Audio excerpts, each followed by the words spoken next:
नमस्कार.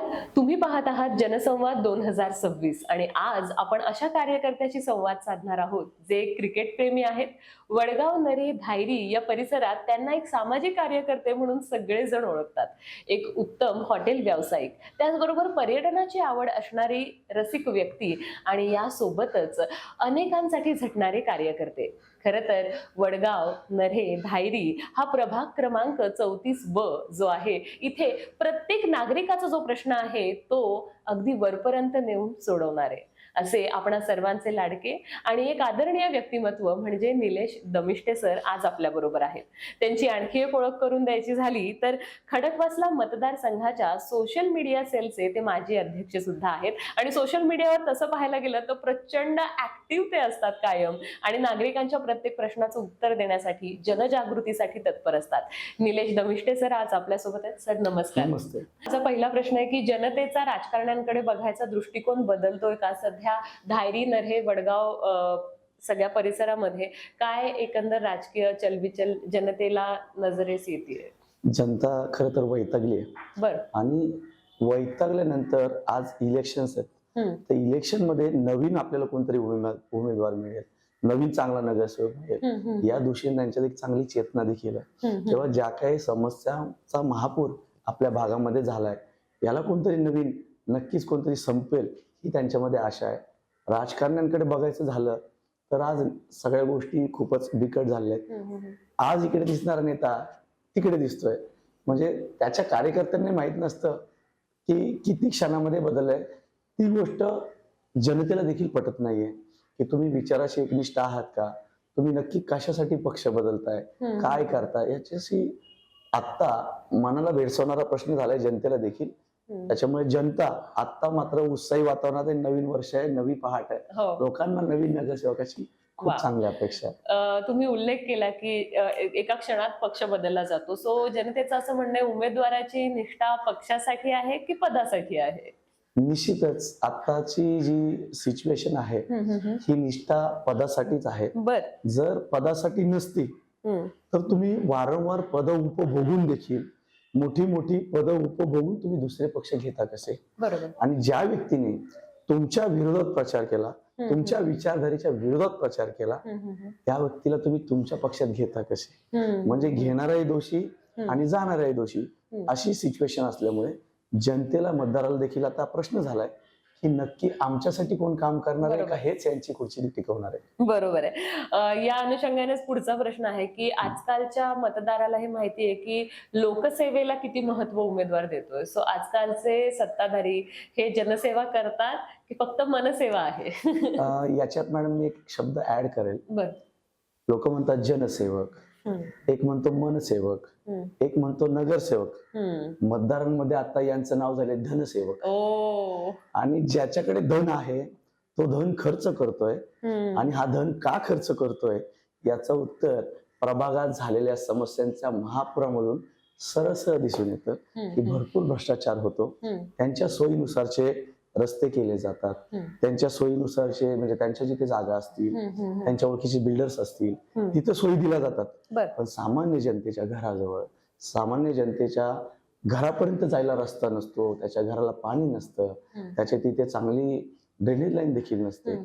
आणि त्यामुळेच मी हा शब्द वापरला की जनसेवक, मनसेवक, नगरसेवक याच्यापेक्षा सध्या धनसेवकची संख्या वाढलेली आहे. बरोबर आहे. धायरी, नरे, वडगाव हा परिसर आता पुणे महानगरपालिकेत आहे आणि खूप वेगाने विकसित होणारा, त्याचबरोबर निमशहरी भागातनं जे स्थलांतर करून आलेले सगळे आउटसाइड ऑफ पुणेकर्स आहेत ते धायरीकर किंवा नरेकर झालेले आहेत आता. सो काय वाटतं तुम्हाला या प्रभागातल्या लोकांच्या काय अपेक्षा आहेत? खऱ्या अपेक्षा काय आहेत? एक उमेदवार किंवा एक राजकीय व्यक्तिमत्व आहे तुमचं, तर काय सांगाल? माझा जर तुम्ही पाहिलं तर माझा स्लोगन आहे धायरी सोन्याची पायरी. धायरीमध्ये त्या सगळ्या गोष्टी होत्या.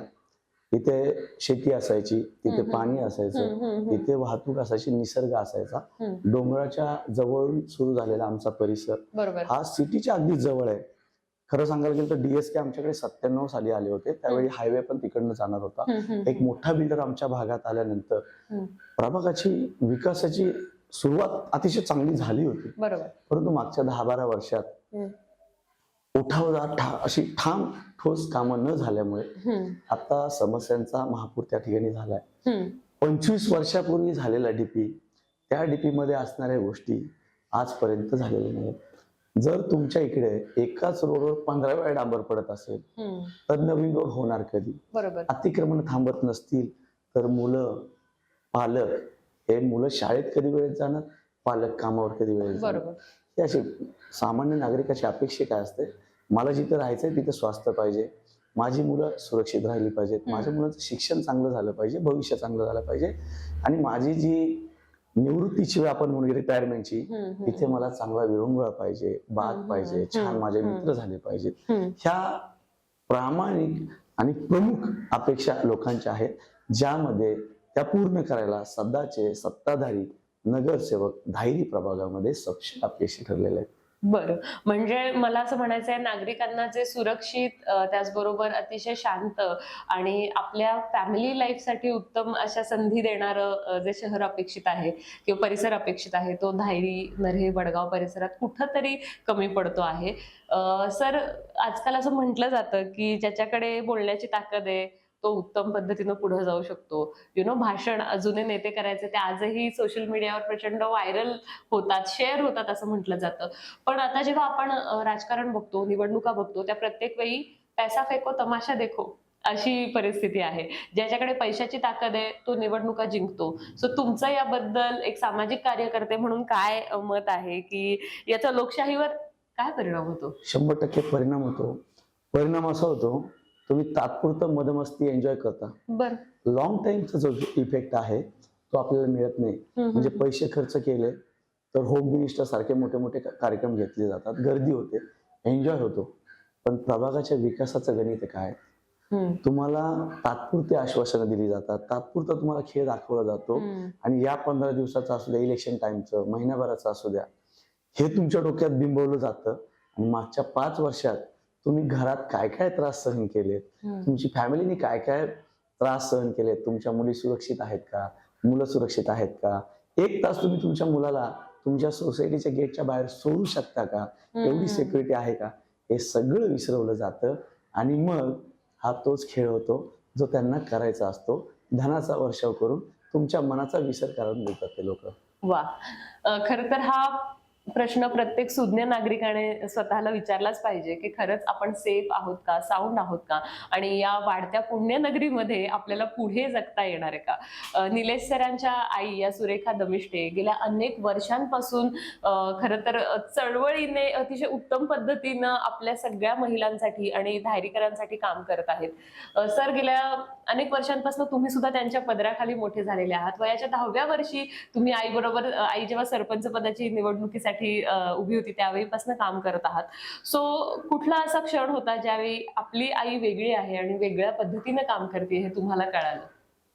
खरं पाहिलं तर आम्ही गावाखेड्यातून वाढलेली मुलं. आमच्या लहानपणी आम्ही गोट्यात झोपलेलो आहे गाई म्हशी सोबत. एक रूम चांगली होती, त्याच्या शेजारी गोठा होता. पण ज्यावेळी प्रभागामध्ये, गाव तेव्हा प्रभाग नव्हतं, गाव होतं, ज्या महिला दारू पिऊन नवऱ्याच्या काही त्रासाला असायच्या, भांडणार असायच्या, त्या रात्री 12-1ला पण आमच्या घरी यायच्या. आई त्यांना काही न विचारता, आता झोप, आपण सकाळी बोलू, आता डोकं शांत ठेव, तो आता झोप, मला कळते तू का आली, आपण सकाळी बोलू. आणि ते प्रत्येक महिलेच्या बाबतीत ती जी करायची. आणि मग सकाळी आले, एखाद्या महिलेचा नवरा 2 मिनिटात शांत, ताई माझं चुकलंय पण समजून घ्या, असं करून त्यांची सेटलमेंट करून एक महिला जी ताकद दाखवायची, त्याच्यातनं जाणवायचं की माझी आई ही नक्कीच काहीतरी वेगळं नेतृत्व आहे. वा, सुरेखा दमिष्टे ताईंचा जो एकंदर वावर धायरी, नऱ्हे, वडगाव परिसरात आहे, तर एक आश्वासक व्यक्तिमत्व म्हणून त्यांच्याकडे अनेक महिला बघतात, अनेक कार्यकर्ते त्यांच्याशी जोडले गेलेले आहेत. तर याचा तुमच्या बालमनावर काय परिणाम झाला? आणि is your mother is your idol? Yes, नक्कीच.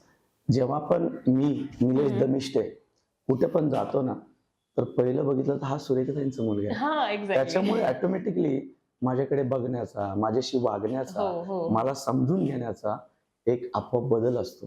आणि त्याच्यामुळे मला पण खूप ताकद मिळाली, प्रोत्साहन मिळालं. आणि दुसरी गोष्ट, जबाबदारी पण मिळते की आपली आई अशी आहे, मग आपण काय पाऊल टाकायचंय, कसं वागायचंय. बरोबर.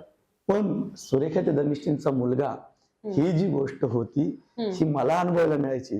हे खरं आहे की माझ्या आईने कधी ते जाणवू नाही दिलं. म्हणजे शिक्षक बरोबर. असतील, कधी माझा अभ्यास राहिला काय राहिला, तर एक दिवशी तर आईने माझा अभ्यास चेक केला. शिक्षकांनी मला ओरडले नव्हते, आईने मारत शाळेत नेला. अरे बापरे. शिक्षकांना पण झापलं, तुम्ही याचा अभ्यास पूर्ण नाही तर याला काहीच कसे नाही बोलले. कारण तिने मला विचारलं, अरे हे तुझं पूर्ण नाही, बाई काय नाही बोलल्या का?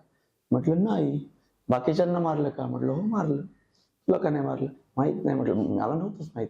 मग तिनेच मला त्याच वेळी मारलं. बाईंना पण खडचवलं. माझा मुलगा हा अभ्यासात पुढे गेलाच पाहिजे, मागे राहता का म्हणे. अशा बाबतीत आईचा सगळा स्वभाव. मग त्या दृष्टीने आज तागायत म्हणजे आईची जिल्हा परिषद ज्या झाली, आत्ताचे जे पण आमदार आहेत, आमदार जे आत्ताचे आहेत मॅक्सिमम आईच्या जिल्हा परिषदच्या वेळी होते. आणि ज्यावेळेस आई त्यांना भेटते तेव्हा सांगते माझा मुलगा आहे. एक जो डोळ्यातला भाव असतो ना की मजा येते. म्हणजे एक फील देऊन जातो आपल्याला की अरे आपण कोणीतरी आहोत. म्हणजे एक सामान्यपेक्षा काहीतरी आपण आहोत. हे आईंच्यामुळे, आईच्या कामामुळे आपल्याला तो फील येतो. नक्कीच. जर तुम्ही सुद्धा ही मुलाखत बघत असाल तर प्रभाग क्रमांक 34 ब मध्ये सुरेखा ताईंना मशाल या चिन्हासमोरचं बोट दाखवून तुम्ही नक्की बटन दाबून नक्की विजय करा. सर, पुढचा प्रश्न माझा असा येतोय की धायरी या परिसरातल्या काही समस्यांबद्दल असं आपण बोललो, पण तुम्ही सुद्धा धायरीला वैतागला होतात, काही काळासाठी इतरत्र शिफ्ट झाला होतात. तर काय कारण होतं मूव्ह होण्याचं? काय त्याचा फायदा तोटा झाला तुम्हाला? विषय असा होता की माझी बायको सुशिक्षित आहे आणि सांगायला मला काहीच हरकत नाही की माझं लव्ह मॅरेज आहे.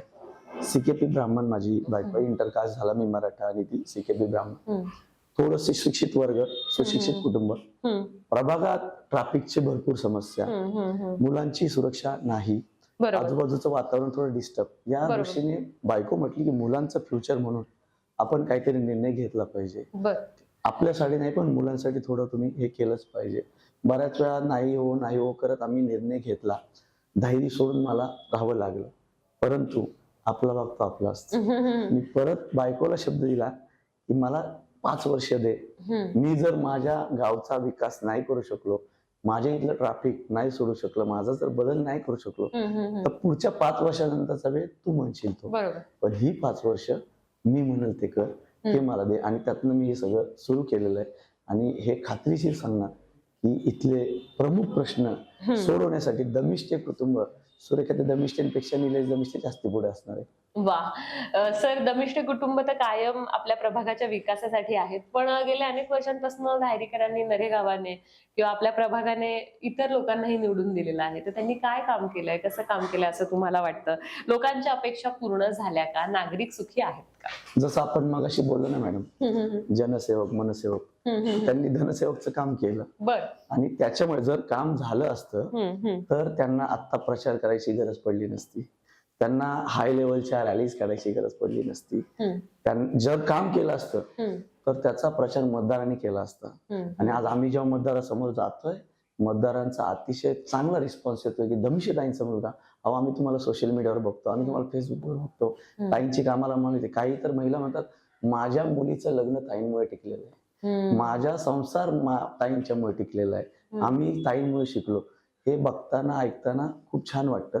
आणि जे आत्ताचे लोक आहेत त्यांची कामं झालेली नाही ना, म्हणून त्यांचा प्रभाव नाहीये. कामं नक्कीच नाही झालेले, त्याच्यामुळे भरपूर समस्या दिसत आहेत. आमच्याकडे वाहतुकीची मोठी समस्या, कचऱ्याच्या ढीगचे ढीग, ड्रेनेजचं पाणी रस्त्यावर, अशा खूप समस्या आहेत. त्यांचं काम नाहीये म्हणून जनतेच्या अपेक्षा पूर्ण झालेल्या अजिबात नाही झालेल्या. म्हणजे अपेक्षा पूर्ण झाल्यापेक्षा जे होतं ते पण बिघडलंय. बर खरं तर आपण पाहतो कुठल्याही प्रभागाचा विकास हा त्या प्रभागाच्या नगरसेवकांवर, तिथल्या सगळ्या सदस्यांवर आणि नागरिकांवर डिपेंडेंट असतो. सर, तुमच्या प्रभागात आता शिवसेनेची ताकद वाढली असं तुम्हाला वाटतं का?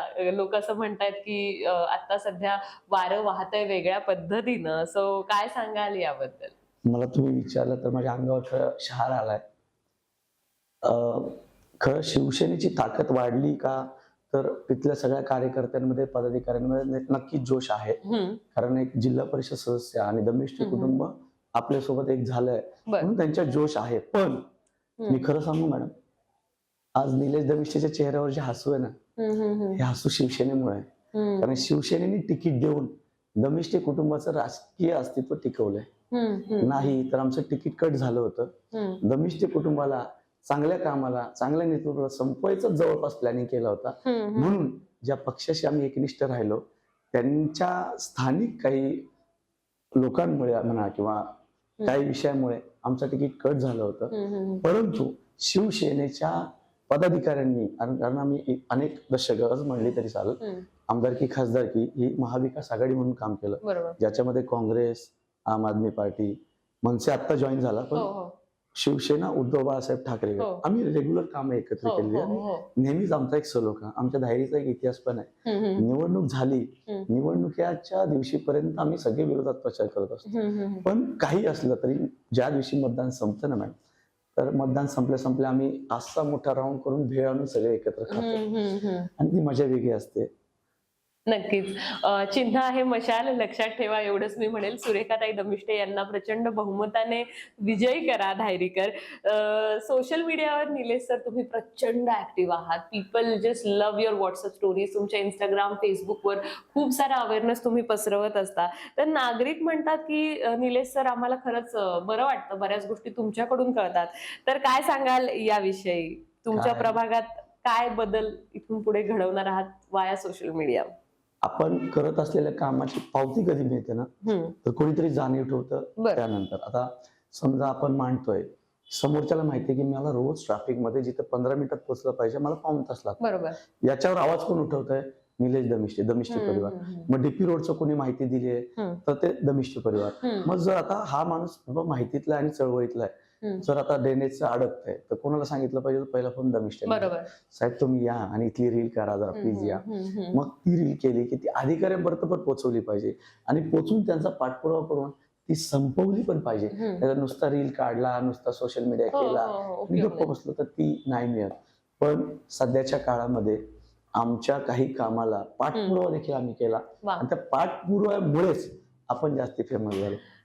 मला सांगायला आनंद वाटेल की निलेश दमिष्टे सर हे लोकांशी थेट संवाद साधतात. He is always on call, always solving people's problem. So कुठून येतं हे बळ? आईकडेच. म्हणजे जी कामं, जी धोरणं आणि जो विश्वास सुरेखा दमिष्टे माझ्या आईकडे आहे ना, याच्यातला मला 50% जरी मिळाला ना तरी मी खूप मिळवलं असं मी म्हणतो. हा सगळा जोश माझ्या आईकडे. वा. खरं तर धायरी, नऱ्हे, वडगाव हा जो प्रभाग क्रमांक 34 ब आहे, यासाठी पुढच्या 5-10 वर्षांमध्ये काय चांगले प्लॅन्स किंवा काय चांगले बदल तुम्ही घेऊन येणार आहात? काय ठरवलंय तुम्ही निवडून आलात तर पुढचं भविष्य धायरीकरांचं कसं असेल? विषय असा आहे मॅडम की धायरीचा डीपी प्लॅन हा 25 वर्षाच्या आधी झाला, पाठ झाला. म्हणजे आई ज्यावेळेस जिल्हा परिषद सदस्य झाली तर धायरी अर्धी कॉर्पोरेशनला गेली, अर्धी ग्रामपंचायतला राहिली. त्या प्रयत्नांमुळे आईला काही कामं करायला लिमिटेशन्स आले. पण जे प्लॅन 25 वर्षापूर्वी झाले तर मी आज हक्काने सांगतो की दमिष्टे कुटुंबाला 25 वर्षानंतर तिकीट आलंय आणि धायरीला पण सुख 25 वर्षानंतर नक्की येणार. आणि पुढचे जे प्लॅन आहेत, खरं डीपी प्लॅन होतो. डीपी प्लॅन हा बऱ्याच जणांचा अभ्यास असतो. त्या भागात किती लोकसंख्या येणार आहे, त्यांचा रोजगार कसा असेल, त्यांची जडणघडण कशी असेल, तिथल्या त्यांच्या पालकांना काय असेल, रिटायरमेंट झालेल्या लोकांसाठी काय असेल, मुलांसाठी काय असेल, याची पूर्ण प्लॅनिंग झालेली असते. ही प्लॅनिंग जरी नीट केली ना तरी लोक खूप खुश होतात आणि ती प्लॅनिंग 100% पूर्ण करायचा प्रयत्न दमिष्टे कुटुंब हा नक्की करणार. वा. Sir, you belong to the generation of millennials, पण आजची जी तरुण पिढी आहे, जेनझी, यांचा राजकारणाकडे बघायचा दृष्टिकोन कसा आहे? त्यांनी अधिक सक्रिय व्हावं का, फक्त रील्स न बघता रस्त्यावर यावं का? काय म्हणाल तुम्ही? नक्कीच मॅडम, आत्ताची जी वेळ आहे ही खूप विचार करायची वेळ आहे. जर एक मिनिट आपण जर विचार केला नाही, तात्पुरतं जर आत्ताचं वर्तमान आपण घालवलं तर भविष्य खूप संकटाचं दिसतं आहे. आणि तरुणाईनी रील बघून खुश होण्यापेक्षा, काही गोष्टी नुसत्या टाळण्यापेक्षा 15 तारखेची, आज 15 जानेवारीला इलेक्शनची डेट आहे, तर तुमच्या प्रश्नाला, तुमच्या हाकेला कोण योग्य वेळी आणि तुरंत तुमच्या सोबत मदत करेल त्याला निवडून देण्यासाठी वेळ दिला, काम केलं, रस्त्यावर आलं तर भविष्य हे प्रत्येकाचं घडणार आहे. नाही तर 16 तारखेला बोलूनही फायदा नाही, सांगूनही फायदा नाही आणि ऐकूनही फायदा नाही. त्याच्यामुळे तरुण पिढी, सुशिक्षित पिढी की काय चुकतंय काय बरोबर आहे यासाठी रस्त्यावर आलीच पाहिजे. नक्कीच. फक्त सोशल मीडियावर टीका न करता किंवा कमेंट्स न करता आपला मतदानाचा हक्क जरूर बजावा धायरी नरे वडगावकर, असंच मी म्हणेल. दमिष्ट कुटुंबीय कायम आपल्या प्रभागाच्या विकासासाठी झटत आहे, कायम ऑन कॉल अवेलेबल आहे, खूप सारा जनसंपर्क सुरेखाताईंचा आहे. सो काय सांगाल आपल्या प्रभागासाठी? कायम आपलं कुटुंब झटतंय, सो थोडा फॅमिली टाइम कॉम्प्रोमाइज होतो? फॅमिली टाइम कॉम्प्रोमाइज होतो, पण याच्यात माझा पण स्वार्थ आहे. बरं. धायरीत माझी पण जागा आहे, धायरीत माझं पण घर आहे, धायरीत माझाही मुलगा वाढतोय, माझी आई आजोबा होणार आहे. तर यांना देखील माझ्या प्रभागाचं कौतुक असतं, माझा प्रभाग विकसित व्हावा म्हणून थोडं कॉम्प्रोमाइज झालं तरी फ्युचरसाठी खूप फायदा आहे. आणि खरं त्याच्यासाठी मजा येते काम करायची आणि हाऊस येते आम्हाला. वा. महानगरपालिका निवडणुकांची धुमाळी रणधुमाळी आता सुरू आहे. अनेक मतदार असं म्हणतील, अरे मतदान आहे, सुट्टी आहे, हाफ डे, जाऊ का नको? सो अशा सगळ्या नागरिकांना तुम्ही काय सांगाल, काय आवाहन कराल आजच्या या आपल्या जनसंवाद 2026 मधून? तुम्हाला जर पुढची 25 वर्ष एन्जॉय करायची असतील तर एक दिवस तुम्हाला मतदानाला द्यावे लागेल.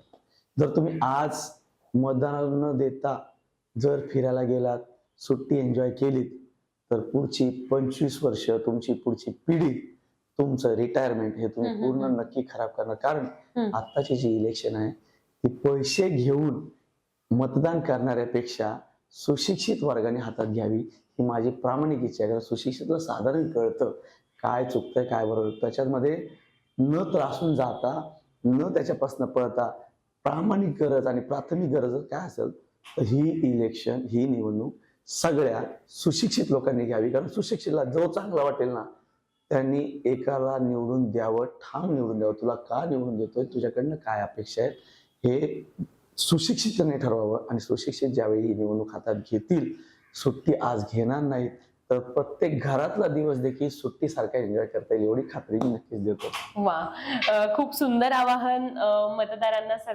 सरांनी केलं आहे. निलेश सर, जाता जाता सगळ्या आपल्या बघणाऱ्यांना काय सांगाल, सुरेखाताईंबद्दल आणि आपल्या मशाल या चिन्हाबद्दल काय अपील कराल? मी सर्वांना हात जोडून विनंती करेल की सर्व मतदार बंधू भगिनींनो, आज तुम्हाला सगळेजण माझ्यासारखे हात जोडायला येणार आहेत आणि सगळे तुम्हाला म्हणणार आहेत मतदार राजा, मतदार राजा. 15 तारखेला वोटिंग झाल्यानंतर 16 तारखेला तुम्हाला परत प्रजा व्हायचंय की राजाच राहायचंय, याच्यासाठी आत्तापासूनची वेळ ही तुम्ही विचारात घालवा. प्रत्येकाचं सोशल मीडियावरील त्याच्या घराच्या आजूबाजूची थोडी माहिती घ्या उमेदवाराची, की त्याच्या घराजवळचं वातावरण काय सांगतं या उमेदवाराबद्दल. याचं फेसबुक फक्त कार्यक्रमांना उपस्थिती दाखवतंय का विकासाला दाखवतंय, याचा बारकाईने अभ्यास करून तुमच्या भविष्यासाठी, तुमच्या मुलांच्या भविष्यासाठी आवर्जून तुम्ही योग्य माणसाला मतदान करा. दमिष्ट कुटुंबाचं काम हे तुम्ही सोशल मीडियावर बघा, त्यांच्या नातेवाईकांना विचारा, त्यांच्या आजूबाजूच्या परिसरात विचारा. घराच्या जवळ हा नेहमीच माणूस खरा बोलतो आणि खरी पैसे सांगतो. माझं आव्हान आहे, दमिष्ट कुटुंबाची त्यांच्या राहत्या घराजवळ, त्यांच्या गावामध्ये माहिती काढून नक्कीच आपण आपला योग्य विचार दमिष्ट कुटुंबाला द्यावा आणि आपल्या गावचा, आपल्या भागाचा विकास करण्याला प्रथमतेने आपण सर्वांनी सहकार्य करावं, जेणेकरून मतदार पण राजा आणि आम्ही पण राजा असं सिच्युएशन आणि सुखी प्रजा. निलेश सरांशी संवाद साधून खरंच खूप छान वाटलं. Thank you so much sir for taking the time for us. आणि यासोबतच सुरेखा दमिष्टे यांना दमदार मतांनी विजयी करा. प्रभाग क्रमांक 34B मध्ये तुम्हाला चिन्ह आहे मशाल, यावरती नक्की क्लिक करा आणि तुमचा जो निर्णय आहे तो नक्कीच नोंद करा आणि धायरी नरे वडगाव या परिसरामध्ये अतिशय उत्तम प्रगतीचं असं एक सुंदर राज्य घडवा. आणि त्यासोबतच भेटूया जनसंवाद 2026 मध्ये पुढच्या काही भागांमध्ये. नमस्कार. नमस्कार.